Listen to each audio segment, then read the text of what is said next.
Hello, and welcome to the Hybrid Soul with Kelly Kinkaid. Today, joining me is someone special. Just saying talented, I need to put very talented in front of that because he does it all. He's an actor, singer, songwriter, and an artist. And today, let's welcome Leon Thomas to the show. Hi, Leon. How are you doing today? I'm doing just fine. Thanks for having me. Yes, and we talked about being grateful. When I look at your story, some of us, many of us, seen you watch and have watched you grow up in the entertainment business because you started off very young on Broadway with The Lion King. Was it always a dream when you were little to be on stage and be in the entertainment business? Absolutely. I have some amazing examples of that within my family. My grandfather was an opera singer, and he also graced the stages of Broadway coming up. And my mom was a singer as well, who had a really great club date band called One Nation. And just seeing them grace stages and like make people smile and just the process of making music was something that was so addictive to me at a very young age. And it's always something that I aspired to be involved with. And a lot of it just kind of snowballed over time, especially around my earlier years, like, from 10 to 15, everything just started flowing and becoming a real thing. What's kept you balanced in this game? Because you like I said, you do it all: acting, singing, songwriting. What's been your balance just to keep you motivated in life? I think a real connection to my family has been a very important aspect to my balance. It's the thing that definitely keeps me grounded. And I feel like my spirituality as well is something that keeps my feet on the ground. And I think also surrounding myself with people who, to me, are like legends at what they do, which never really gave me the right to ever feel like I'm better than anybody else. Because to be honest, I got a lot of work to do. So it's like such a humbling thing to just be around people that inspire you. And I suggest everybody on their journey find people that, your close circle should inspire you. And I've been able to do that. When you said the word legend, when we talk about your musical level, a chapter of your life, you're surrounded by some greats. A mentor of yours is Babyface. How did that connection happen? It happened through Columbia Records. They set me up to do some sessions with Babyface when I was around 16 or 17. And he just really opened up the doors to his studio and was just really letting me get a bunch of free studio time just to kind of hang around. It became this connection that was really special because I've always looked up to him. And there's not a load of R&B artists that you can male R&B artists that you can name that are working that amazingly on an acoustic guitar and really focused on storytelling like he was. So he was somebody that I could really associate a lot of my talents with, and he just really groomed my whole process as a producer for I want to say a strong 7 years, working with my ex-production partner Chris Riddick Tynes.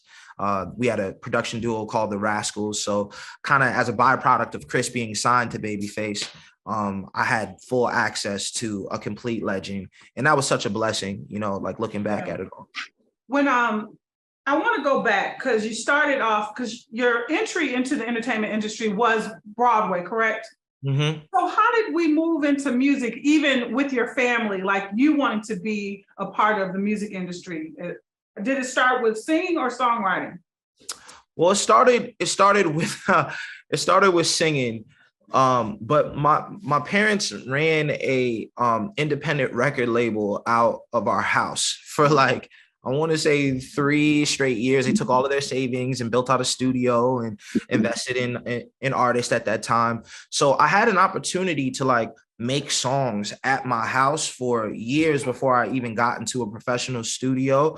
And being 13 years old and having a development deal with Nickelodeon, which meant that I had a new record deal with Columbia Records, as well as, a network kind of developing a TV show around some of my talents, kind of put me in a position to kind of just be thrown in the water and swim, you know? So like next thing I knew, I was doing big sessions, and it was kind of a snowball effect, if anything. But I was really grateful for the opportunity. August Rush, which is a film I did with Robin Williams, inspired songwriting a lot for me as well, because I had to learn how to play guitar. And, you know, immediately once I learned a couple chords on the guitar, I started writing songs. And it was about coming up with a progression and, you know, finishing a song. And by the time I was filming that movie, I had already had like 5 or 6, you know, personally written songs that I could play for all my friends and like little girlfriends I had at that time. How did acting help you in your music? I think the power of subtext is how acting helped me in my music, because I think in acting, you're constantly saying one thing, but then also thinking about what that character might be thinking, the subtext underneath it. Like, what does that really mean? They may be saying one thing, but they really mean something else. I think having that perspective, writing lyrics and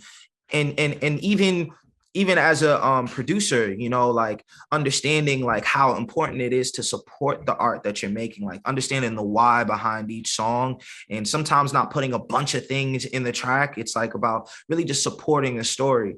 And I think that's the thing that I carried over with me and has been a complete constant throughout my career. And I'm just glad that I was taught that pretty early. That's so dope. You know, I want to get to this big song that, you know, I keep on playing. It's in my player or on my computer and everywhere over and over, Breaking Point. You know, wow. While we're recording, it's rainy. So it just brings me, sometimes I love being in a dark place. I understand. You know, I love this song. And this is one of the songs that's going to be on your new project coming out in 2023. And I want to find out, like, when you started writing this song, like what was the genesis of it? The lyrically. So lyrically, I was in a relationship at that time, and I was kind of at odds with my ex-girlfriend. We were just like, just going through the changes that you go through in a 2-year relationship. You know, we had learned each other and become really good friends, but it just felt like maybe it wasn't going to be a forever thing. And Breaking Point was a journal entry. It wasn't one of those songs. Like sometimes I go into making a record feeling like, all right, it's album time. Like let's get a song, or like, all right, so-and-so needs a record. Like let's see if we can get it placed. But this song really came from me just sitting down, and it was super late at night, probably like 3 a.m., 4 a.m. And I was just kind of letting my feelings live. And I stayed up all night that night, just kind of writing my journal entry. And I didn't finish it at first. I only had like the first verse and the hook and a little post chorus. And then I played it for a friend of mine, because I had a meeting that next day with my managers and a really good friend of mine, Chris Riddick Tynes. And everybody was telling me like, yeah, you gotta finish that one. That's the one. And I said, all right, let me dig in. Amazing. It gives me so many, when I listen to it, I was saying, I love, sometimes it's okay to be in that space where you just alone, and I call it dark, but it's a good dark, because it's having you reflect. Exactly. You know, I was saying like Fiona Apple was one of those artists for me when I would listen to her, Be There, the Lenny Kravitz, and different songs like that. And you got a hit on your hands, so much that it's already being used for commercials with great people like LeBron James. How was that feeling to hear that your song is going to be used on a commercial with LeBron and his son? I mean, it was so surreal, but such an amazing moment. I just remember celebrating, you know, just like dancing around the house, you know, like it was just such a big win. And, you know, to be honest, like LeBron is one of my favorites. You know, I just think he's such a hard worker. And like I said, I'm inspired by people who are just great at their field, and to have him, you know, use that record in the commercial with Beats, you know, a company that's won time and time again, you know, it's just such a special moment. I don't know, like everything that's happening with this record, it just feels really refreshing, because this was like my inner thoughts living on a record, and it's my feelings. It's a very vulnerable moment, so I'm just really glad that I was able to be vulnerable and it be actually received, because it kind of would have hurt my feelings if it wasn't. So it's cool. I'm a little sensitive, man. I'm sorry. You're okay. This is a hit. What can we look forward to this? Do you have a name? What's the name of the project? The project is called Electric Dusk. Okay. And it's based off of a drive-in movie theater. Film was a huge part of how I even recorded this whole album. I feel like each song is like its own tiny scene within the movie of my life. And, I was constantly watching like old school films, Spike Lee, Quentin Tarantino, Al Pacino, just great films while I was making this album. And I wanted the title to reflect that. Dope.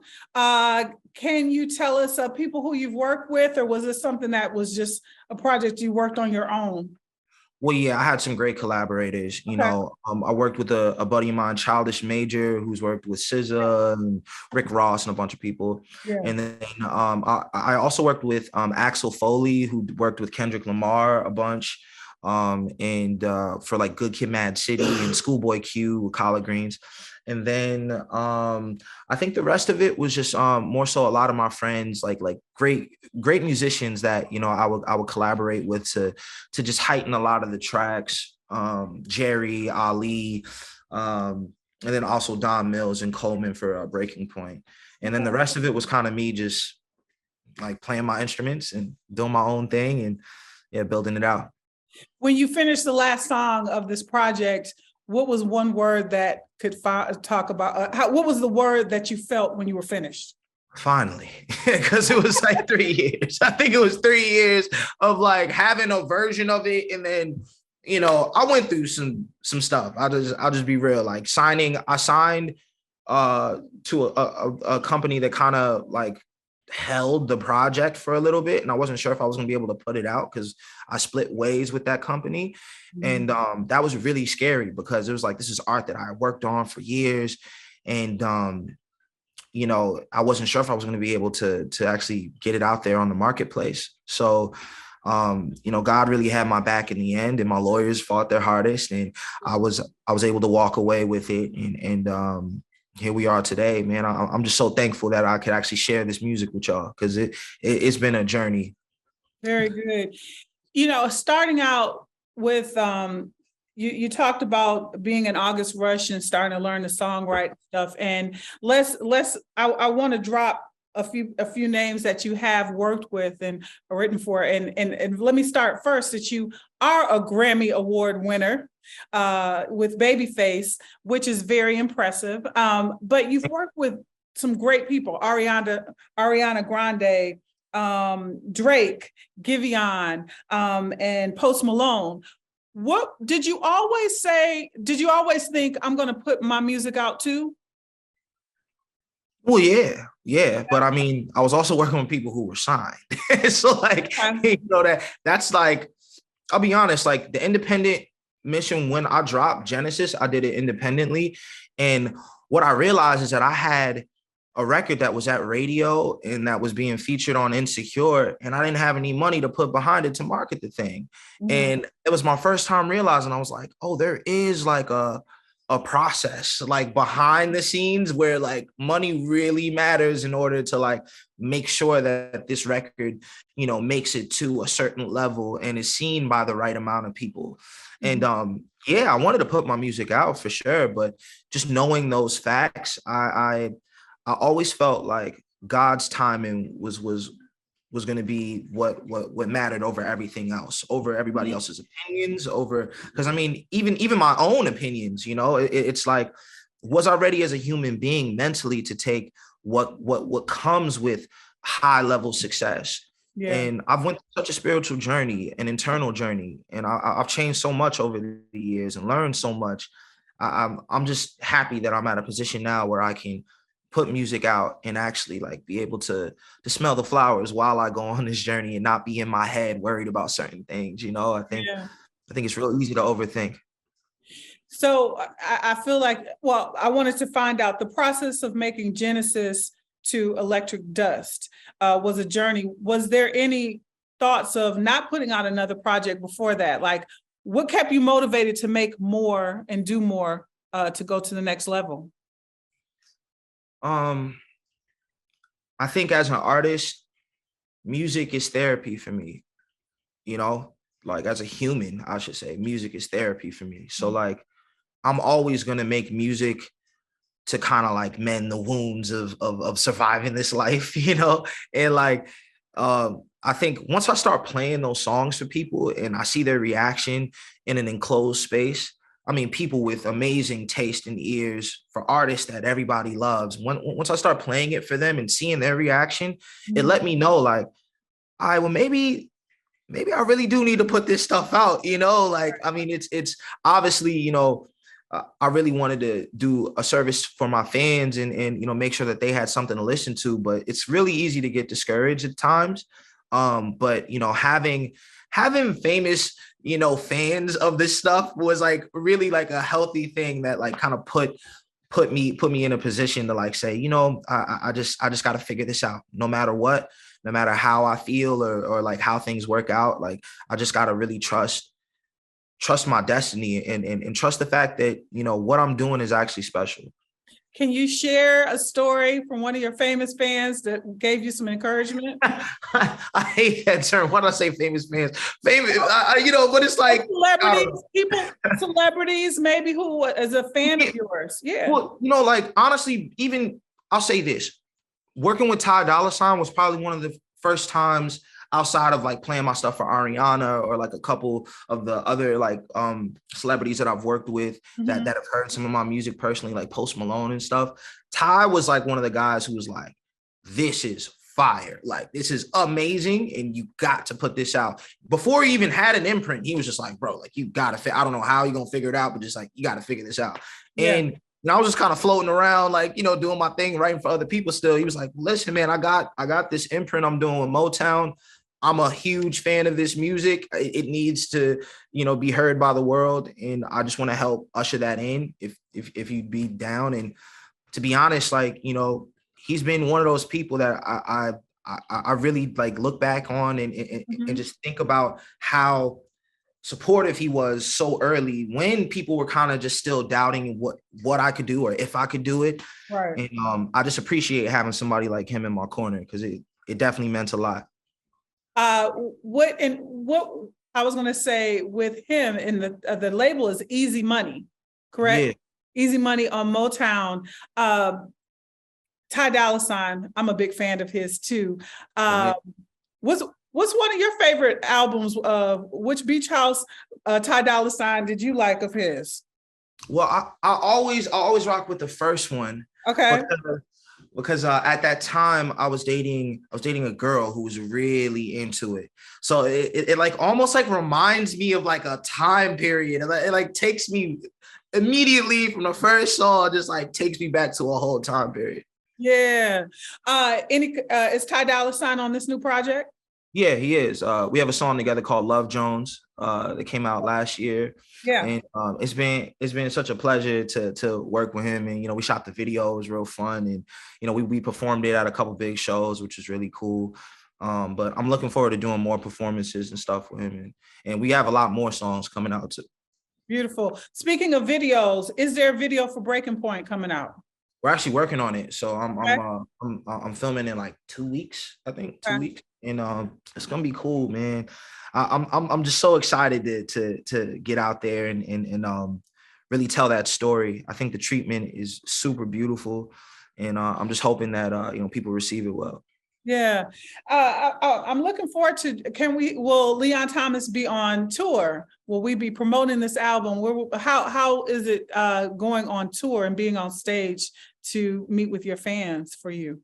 I love it. I mean, I love being able to finally, you know, put a face to the screen names and like really like lock in. I mean, a lot of my fans, there's like a core group that's literally been rocking with me since I was 16 or 17 years old. And that's a blessing because that doesn't happen for a lot of artists. People grow up, they grow out of it, they, you know, do this and that, but there's certain fans that I've been rocking with for years. So I'm really looking forward to you know, doing meet and greets and like really doing some amazing shows where we can all just get together and just party. I mean, for me, the stage is like the closest thing to home, outside of my actual home. And I'm just excited to get back up there and have some fun.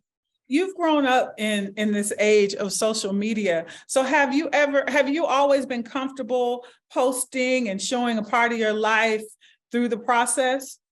You want the real answer? You want the interview answer? Because I'm gonna be honest, absolutely not. Yeah. But I will say this. I love the fact that I've been able to reach out to my fans in such a real way. Like, I mean, to be completely honest, I mean, there's been times where, reading comments or like, seeing what people are saying has really pulled me out of a dark place, or, it's been such an amazing journey of encouragement throughout something that's had a lot of highs and a lot of lows.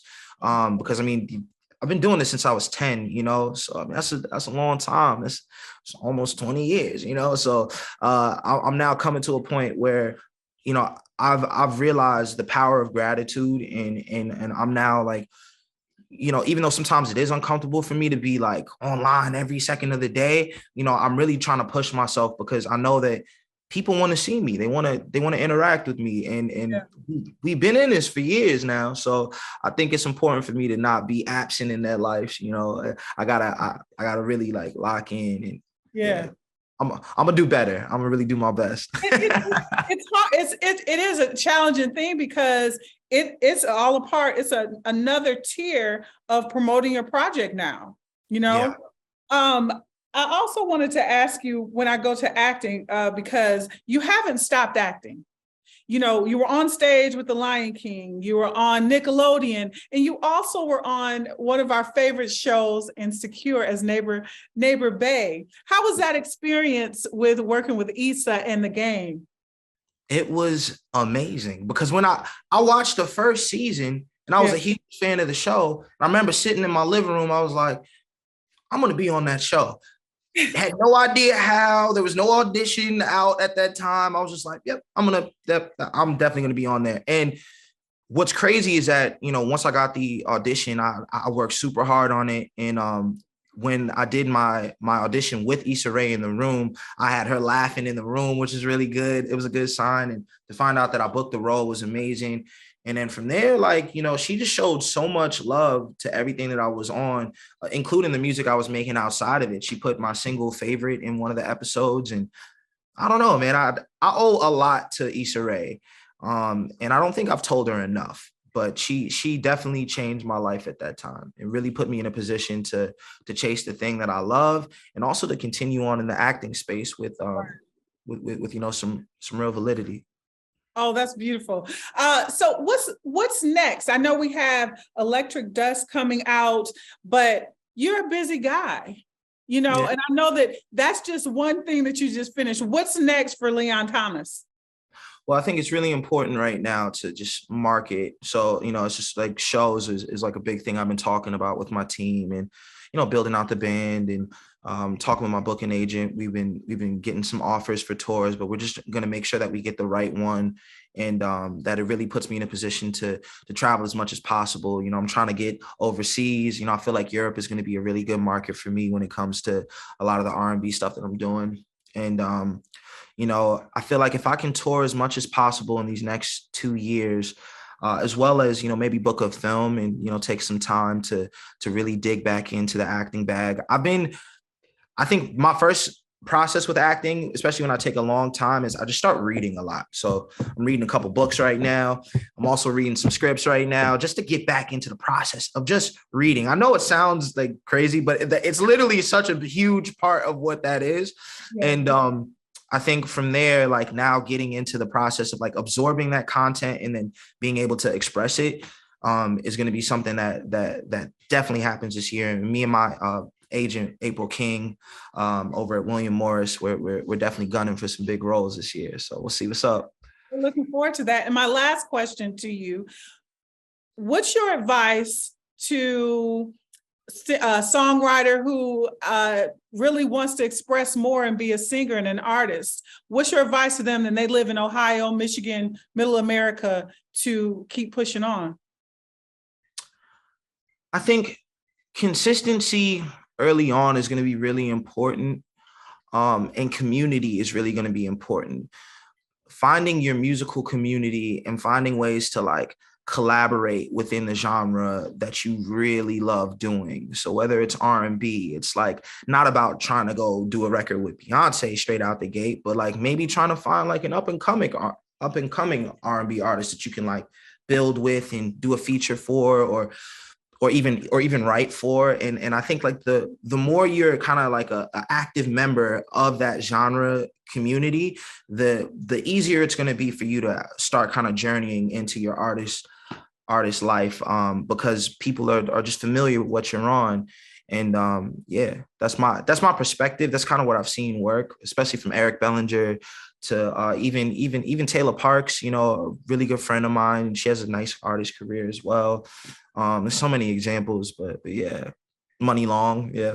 Money Long, I love it. Well, thank you, Leon Thomas. Looking forward to the project Electric Dust coming out soon. We will support you and follow you, and just looking forward to see you on the stage, the screen, and everywhere. Thank you so much. I really appreciate your time. Yes, thank you so much. It's the Hybrid Soul with Kelly Kinkaid. Until next time.